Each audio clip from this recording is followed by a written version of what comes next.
Bonsoir, merci d'être à ce rendez-vous pour passer en revue les principales informations de ce jour.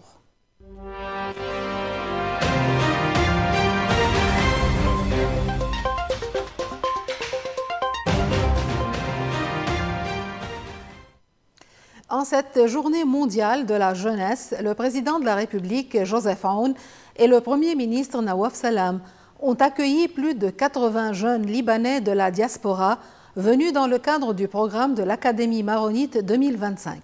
Les deux dirigeants ont salué l'attachement de ces jeunes à leur pays d'origine et les ont appelés à s'engager activement dans sa reconstruction en promettant de poursuivre les réformes pour redonner confiance et restaurer l'image du Liban.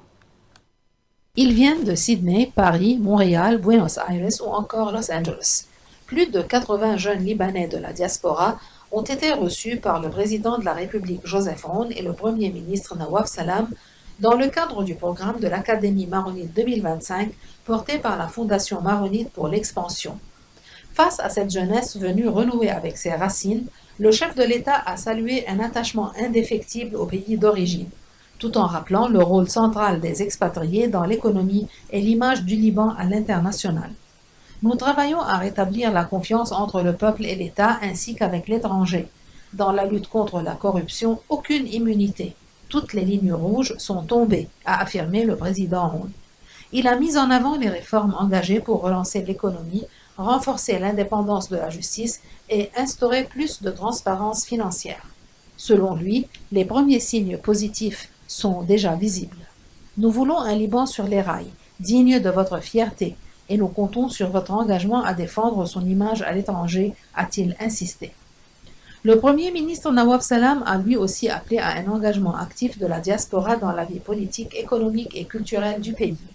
Il a rappelé que le gouvernement travaille sur un programme ambitieux de réforme et sur le renforcement de la souveraineté de l'État. Le chef du gouvernement a conclu en promettant de poursuivre les efforts pour faire du Liban un pays digne de votre fierté et toujours prêt à vous accueillir non comme des invités, mais comme des partenaires dans sa marche vers l'avenir. Une vague de chaleur exceptionnelle frappe le pays jusqu'au 16 août. La défense civile a appelé la population à la prudence pour prévenir les coups de chaleur, les incendies et les crues soudaines. Depuis ce lundi, la défense civile a activé un plan d'urgence national. Les risques coups de chaleur, feux de forêt et même crues soudaines dans certaines régions, notamment au nord où l'humidité est particulièrement élevée après de récentes averses. Les autorités rappellent quelques gestes simples pour se protéger.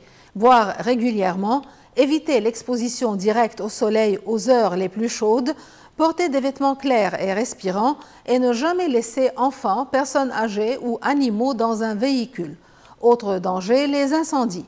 La défense civile appelle à éviter tout feu en plein air, à ne pas jeter de mégots et à signaler immédiatement toute fumée suspecte. En cas d'urgence, un appel au 125 ou l'envoi de photos et de la localisation via WhatsApp au 70 19 26 93 peuvent déclencher une intervention immédiate.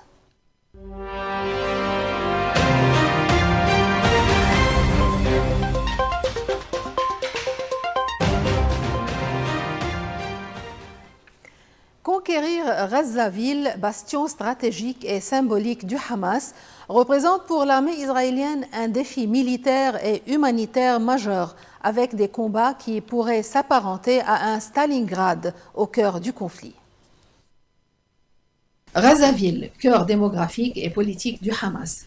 Avec plus de 760 000 habitants avant-guerre et des milliers de combattants embusqués, la cité représente l'ultime bastion du mouvement islamiste dans le nord de la bande de Gaza. Le premier ministre israélien a annoncé l'extension des opérations militaires, objectif démanteler le Hamas à Gaza-Ville et dans les camps de réfugiés du centre du territoire. Mais l'enjeu est aussi humanitaire. Environ 300 000 habitants n'ont jamais quitté la ville depuis le début de la guerre il y a 22 mois. Les poussées vers le sud déjà saturées provoqueraient une crise humanitaire majeure. Selon des experts, le Hamas pourrait compter sur 10 000 à 15 000 combattants soutenus par un vaste réseau de tunnels, des dépôts d'armes et des pièges dissimulés dans l'environnement urbain. La bataille pourrait ressembler à une nouvelle Stalingrad, prévient Michael Milstein, ancien officier du renseignement militaire, soulignant l'ampleur des pertes potentielles, y compris parmi les otages toujours détenus. L'armée israélienne affirme avoir déjà démontré sa capacité à manœuvrer dans des zones urbaines denses, mais le chef d'état-major lui-même s'inquiète du coût humain et des destructions à venir. Alors que les préparatifs militaires s'intensifient, Razaville pourrait devenir l'épicentre d'un affrontement décisif et potentiellement l'une des batailles les plus meurtrières du conflit. L'ONU et l'Union européenne dénoncent le meurtre de 6 journalistes palestiniens tués à Gaza par une frappe israélienne délibérée, dont Anas al-Sharif, figure emblématique d'Al Jazeera, qu'Israël accuse d'être lié au Hamas. Une frappe israélienne a tué dans la nuit de dimanche à lundi 6 journalistes palestiniens à Razaville. Parmi eux, 5 employés d'Al Jazeera, dont son célèbre correspondant Anas al-Sharif. Le Haut Commissariat des Nations Unies aux droits de l'homme parle d'une grave violation du droit humanitaire international. L'Union européenne condamne elle aussi un meurtre et exige des preuves claires pour éviter que les journalistes ne soient pris pour cible. Les funérailles ont réuni des dizaines de proches et collègues. Dans le cimetière Sheikh Radwan, l'émotion est immense. Sur le site, il ne reste que ruines et cendres. Al Jazeera dénonce une tentative désespérée de faire taire les voix qui dénoncent l'occupation. À Doha, un hommage a été rendu. Wael Ad-Dahdour, chef du bureau de Gaza, dont la famille a été décimée, confie sa douleur. Chaque fois que nous perdons un collègue, c'est un morceau de notre famille qui disparaît. Dans un message prémonitoire publié en avril, Anas al-Sharif écrivait « Si ces mots vous parviennent, sachez qu'Israël a réussi à me tuer et à faire taire ma voix. » Dans un territoire où les médias étrangers sont interdits, les journalistes locaux paient le prix le plus lourd. Un silence imposé que le monde entier regarde désormais avec inquiétude.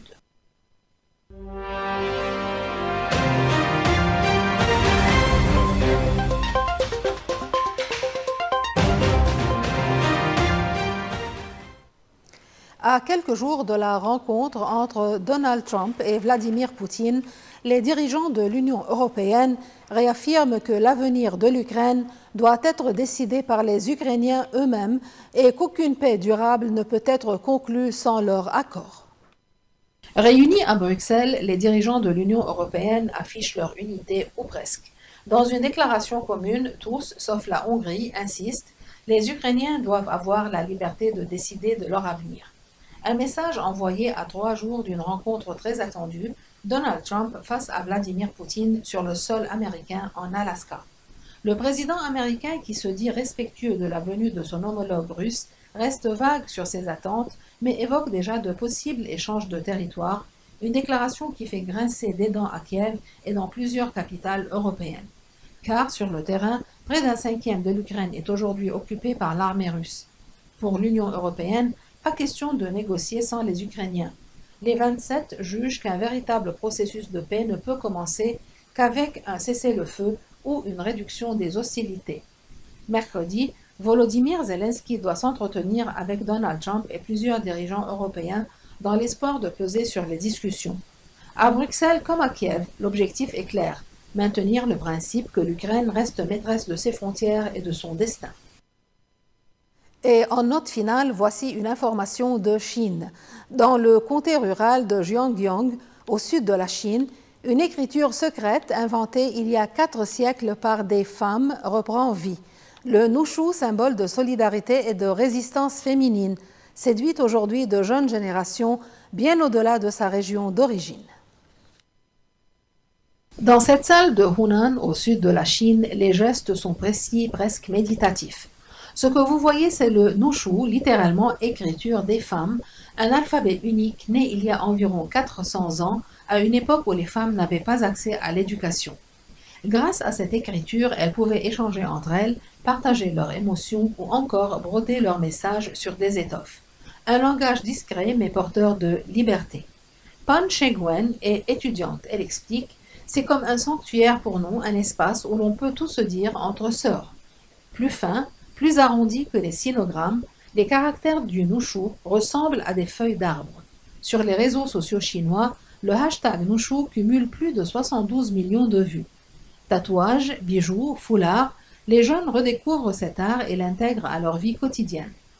Pour la professeure Zhao Liming, qui l'étudie depuis 40 ans, le nushu était aussi un cri contre l'injustice dans une société dominée par les hommes.